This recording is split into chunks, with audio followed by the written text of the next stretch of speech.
మనసు మనిషి జీవితంలో అత్యంత ప్రాముఖ్యత సంతరించుకున్న ఈ మనసు ఏంటి, దాని మర్మం ఏంటి?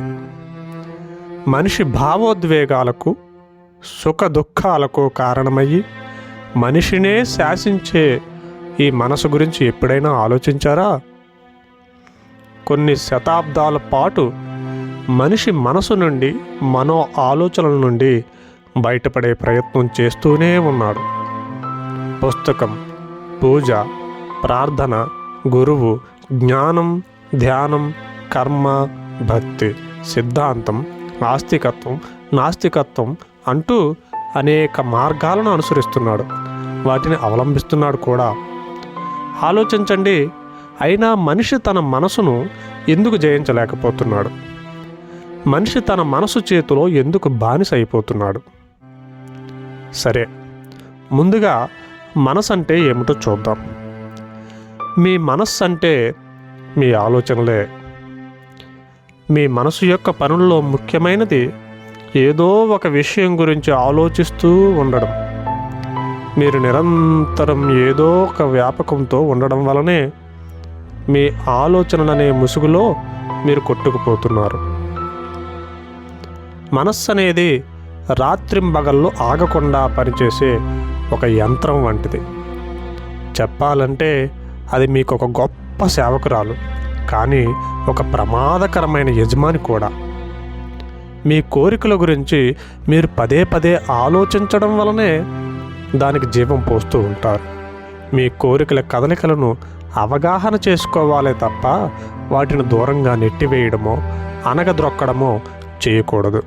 ఎందుకంటే మనలో విభజన, వ్యతిరేకత ఉన్నంతకాలం విచారం, దుఃఖం అనేవి మనల్ని వదిలి వెళ్ళవు.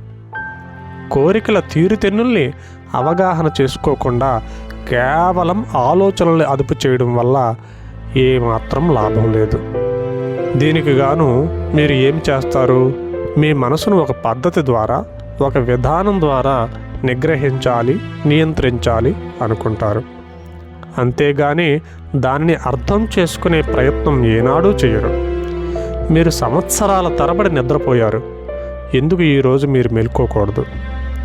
ఆలోచనలతో, మనోభావాలతో దగ్గరగా ముడివేసుకొని పోయి జీవించడం అనే ప్రమాదం ఎప్పుడూ ఉంది. మన ఆలోచనల, మనోభావాలను గురించిన స్పృహ మనకు ఉండాలి. మన లోపల లోతుల్లోకి వెళ్ళి ఏం జరుగుతున్నదో ఏనాడూ కనిపెట్టలేదు. ఉపరితలం మీదే బ్రతుకుతూ వచ్చాం. మీరు చాలా ప్రమాదకరమైన కొండ అంచు మీద ఉన్నారనుకోండి, లేదా ఒక పులి మీ ఎదురుగా వచ్చి కూర్చున్నదనుకోండి.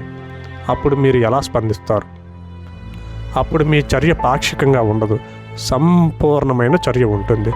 మీ జీవితంలో అటువంటి ప్రమాదకరమైన విపత్తులు ఆలోచనల రూపంలో నిరంతరం వస్తూనే ఉన్నాయి. మీరు వాటికి అలవాటు పడిపోయారు, లేదు అంటే చూసి చూడనట్లు ఉపేక్షిస్తున్నారు. మేధావులు అనిపించుకునేవారు మీతో అంటారు, మీ ఆలోచనకు పదును పెట్టండి, ఒక నిర్దిష్టమైన ఆలోచనతో ముందుకు సాగండి అని. అసలు ఆలోచన అనేదే ఒక పెద్ద సమస్య. అది మనల్ని సమస్యల నుండి ఎలా బయటపడవేస్తుంది? మీలో ఉన్న కోరిక, భయం, కోపం, హింస, ఈర్ష్య, అసూయ, అహం మొదలైన గుణాలకు కారణం మీ ఆలోచనలే. మనిషిని దిగజార్చే ఈ గుణాలే మీలో ఆలోచనల రూపంలో ఉన్నాయి. ఈ ప్రపంచంలో మీ ఆలోచనల కంటే మిమ్మల్ని ఇబ్బంది పెట్టేవి ఏవీ లేవు అనే విషయం మీకు తెలుసా? మీరు అనుకునే పరిమితులన్నీ మీరు స్వయంగా విధించుకున్నవే. మీ ఆలోచనలే కోరికల రూపంలో మీ మనసు అహంగా ప్రవర్తిస్తూ మిమ్మల్ని బంధిస్తున్నవి. మరి ఈ ఆలోచనలకు ఆసరాగా నిలుస్తుంది ఏమిటి? అది మీకు తెలిసిన జ్ఞానమే కదూ. మీకు తెలిసిన దానితో మీకు తెలియని దానిని తెలుసుకోగలరా? తెలుసుకోలేరు. మీకు తెలిసిన జ్ఞానమే మిమ్మల్ని అడ్డుకుంటుంది. అది మీలో నమ్మకాల రూపంలో, భయాల రూపంలో ఉంటూ ప్రశ్నిస్తుంది, పోల్చి చూస్తుంది. ఇది సరి అయినది, ఇది సరికాదు అని విభజిస్తుంది. అటువంటప్పుడు మీరు ఒక విషయాన్ని సంపూర్ణంగా, స్పష్టంగా ఉన్నది ఉన్నట్లుగా తెలుసుకోలేరు. కాబట్టి ఒక విషయం గురించి మీరు అన్వేషించేటప్పుడు దాని గురించి మీకు తెలిసిందంతా పక్కన పెట్టాలి. అది మీకు ఒకరు చెప్పింది కావచ్చు, మీరు చదివింది కావచ్చు. మనస్సు పాతదాని నుండి విముక్తి పొందినప్పుడు మాత్రమే అది ప్రతిదానికి కొత్తదనాన్ని ఇస్తుంది మరియు దానిలోనే ఆనందం ఉంటుంది. స్పష్టంగా చూడాలంటే మనసు ఖాళీగా ఉండాలి. మిమ్మల్ని మీరు అర్థం చేసుకోవడం అనేది ఇతరుల నుండి నేర్చుకోలేరు. మిమ్మల్ని మీరు అవగాహన చేసుకోకుండా ఈ ప్రపంచాన్ని అర్థం చేసుకోలేరు.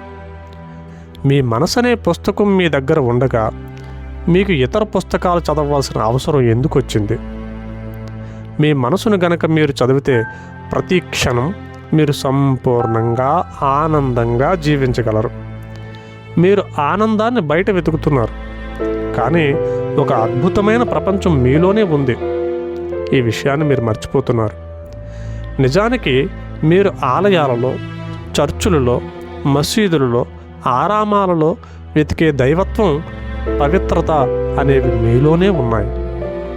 కనుక ముందు మీ మనస్సు, ఆలోచనలు సృష్టించే ప్రమాదాన్ని అవగాహన చేసుకోవాలి. నిజానికి మిమ్మల్ని మీరు తెలుసుకోవడం అంటే మీ ప్రవర్తనని, మీ మాటలను, మీ రోజువారీ సంబంధాలలో మీరు ఏం చేస్తుంటారో దానిని గమనిస్తూ ఉండటం. కేవలం గమనిస్తూ ఉండండి.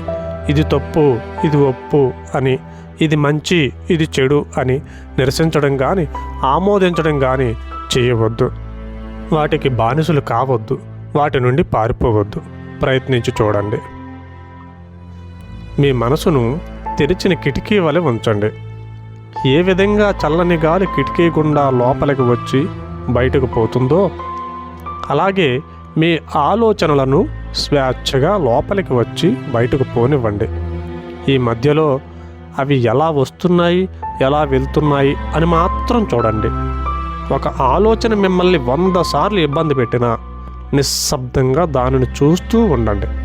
ఇప్పుడు అది ఏం చెయ్యాలనుకుంటుందో గమనించండి. అంతర్ముఖులై ఉండడానికి నిరంతరం మనం మనతో సంబంధాన్ని కలిగి ఉండాలి. మనపై మన శ్రద్ధను పెట్టాలి. మీరు రోజుకు ఒకసారైనా మీతో మీరు మాట్లాడండి. లేకపోతే మీరు ఈ ప్రపంచంలో ఒక మహా మేధావిని కలవని వారవుతారు. ఏకాంతంగా ఉండటం చాలా అందంగా ఉంటుంది. ఏకాంతంగా ఉండడం అంటే ఒంటరిగా ఉండటం కాదు. ఒంటరితనం అంటే శారీరకంగా ఇతరుల నుండి వేరుగా ఉండడం. ఏకాంతం అంటే మనసులో నిశ్శబ్దాన్ని కలిగి ఉండడం. దీని అర్థం మనసు సమాజంచే ప్రభావితం చేయబడలేదు మరియు కలుషితం కాదు.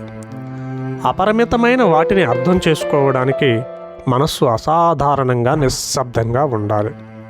మీరు కనుక మీ ఆలోచన యొక్క కదలికలన్నింటినీ, దాని నిబద్ధీకరణాన్ని, దాని వ్యాపకాలను, దాని భయాలను, దాని సౌఖ్యాలను శోషించడం, పరిశీలించడం, వినడం గనక చేస్తే అప్పుడు మీ మనసు అపూర్వమైన రీతిలో నిశ్శబ్దంగా మారడం మీరు గమనిస్తారు. ఏది ఏమైనా మీరు ఈ ప్రపంచాన్ని మార్చాలనుకుంటే ముందు అది మీతోనే ప్రారంభించాలి.